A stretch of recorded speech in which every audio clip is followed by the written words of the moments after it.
नमस्कार. Health plus taste या चॅनलमध्ये तुम्हा सर्वांचं खूप मनापासून स्वागत.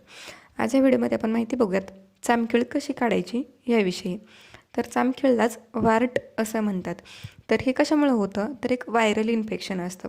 HPV हे त्या व्हायरसचं नाव असतं आणि HPV व्हायरसमुळं ह्या चामखीळ होतात. ज्यावेळी एक चामखीळ असते त्यावेळी काही वाटत नाही मोस्टली, पण ज्यावेळेस त्या चामखीळची संख्या वाढते, 2, 3, 4 होतात, त्याची साईज वाढते, तेव्हा त्या इरिटेट होतात. आणि जर कमरेवर असेल तर ती झाकून जाते, त्याचं काही वाटत नाही. परंतु जर त्या मानेवरती असताल, डोळ्याभोवती असताल किंवा शरीराच्या एखाद्या उघड्या भागावरती असाल तर त्यावेळी त्याचा खूप जास्त त्रास होतो, त्या इरिटेट होतात आणि नको वाटतं. तर चामखीळ वाढण्याचं कारण काय असतं? जरी आपल्याला चामखिळी वरच्या भागावरती दिसत असली तरी चामखिळीचं जे मूळ असतं ते त्वचेच्या आत असतं. तर मूळ म्हणजे ॲक्च्युअलमध्ये नेमकं कसं असतं, तर खाली एखादं छोटं अंड असल्यासारखं व्हाईट कलरचं छोटे कण असतात. मग ज्यावेळी आपण ते चामखीळ असं बोटाने स्पर्श करतो, हात लावतो किंवा काही जणांना दाबायची सवय असते, ती जर दाबतो तर त्यावेळी काय होतं, ते आतलं जे अंड असतं ते फुटतं आणि ते त्वचेच्या दुसऱ्या भागामध्ये जाऊन पसरतं. मग जेवढ्या भागामध्ये जाऊन ते पसरल तेवढं चामखिळींचं प्रमाण हे वाढत जातं. त्यामुळं ज्यावेळेस आपल्याला पहिली एक चामखीळ आलेली असते त्यावेळी दक्षता अशी घ्यायची की त्याला हात लावायचा नाही, त्याला प्रेस करायचं नाही, नाहीतर तुम्हाला दुसरी चामखीळ आलीच म्हणून समजायचं. तर त्यावरती आता मी तुम्हाला उपाय सांगणार आहे. तर त्यासाठी एक इपिवार्ट म्हणून सोल्युशन भेटतं.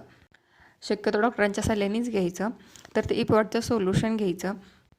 तर छोटी एक नेल पेंटसारखीच सेम बॉटल असते आणि आत नेल पेंट सारखाच ब्रश असतो. परंतु एक प्रिकॉशन घ्यायची, त्या ब्रशने आहे तसं अजिबात अप्लाय करायचं नाही. आपल्याकडे जी एकदम लहान काडी, अगरबत्तीची काडी असते ती काडी घ्यायची आणि जर समजा चामखीळ जर एकदमच छोटी असेल तर ती अगरबत्तीची काडी आणखीन बारीक करता येते का हा प्रयत्न करायचा. त्या सोल्युशनमध्ये ती काडी बुडवायची आणि 1-2 सेकंदासाठी ती तशीच बाहेर ठेवायची आणि ज्यावेळेस ती काडी आपण जे सोल्युशन घेतलेलं ते पूर्णपणे शोषून घेईल त्याच्यानंतर ते उरलेले जे थोडाफार सोल्युशन आहे ते त्या चामखीळीवरती लावायचं.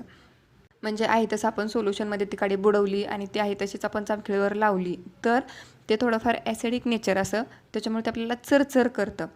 त्या सोल्युशनमध्ये घटकच तो आहे सॅलिसिलिक ॲसिड आणि लॅक्टिक ॲसिड, ह्या 2 घटकांपासूनचं हे इपिवार्ट हे सोल्युशन बनलेलं आहे.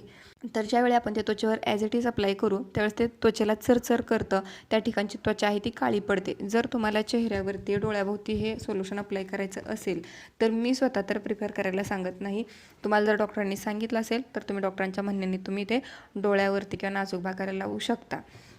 जर मानेवरती असेल, कमरेवरती असेल तर अशा ठिकाणी तुम्ही मी सांगितलेलं सोल्युशन नक्कीच वापरू शकता. परंतु डोळ्यासारख्या नाजूक भागाला मी अजिबात रेकमेंड करत नाही. मग काय करायचं, हे सोल्युशन लावायचं आणि तुम्हाला किती लवकर फरक जाणवायला दिसेल. सुरुवातीला त्याच्यावरचे जे खवले आहेत ते निघून जाताना दिसतील आणि त्याच्यानंतर हळूहळू चामखीळ आहे तुमची गळून पडेल. याचबरोबर मी तुम्हाला दुसरा उपाय सांगणार आहे, ते म्हणजे कोणतंही सोल्युशन नाही किंवा कोणतं काहीच नाही, आपल्याला काहीच मेडिकल ट्रीटमेंट वगैरे काही घ्यायची नाही.